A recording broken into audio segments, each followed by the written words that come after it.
Cue the drum roll. We're jetting off to Porto Velho, the capital of Rondônia in beautiful Brazil.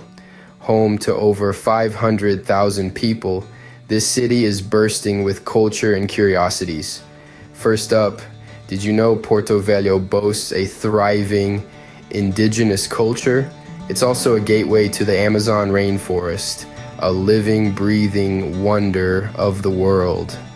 And let's not forget about the city's vibrant food scene where the local fish dish, pirarucu, reigns supreme.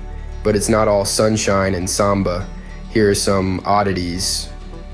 There's a floating petrol station on the Madeira River serving boats instead of cars. Ever heard of a telephone graveyard? Porto Velho has one filled with old telephone poles.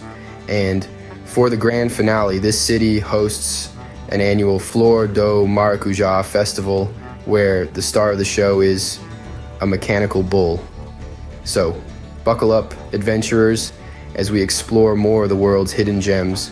And while you're at it, follow me on Instagram at Mr.Gurgels for more thrilling journeys.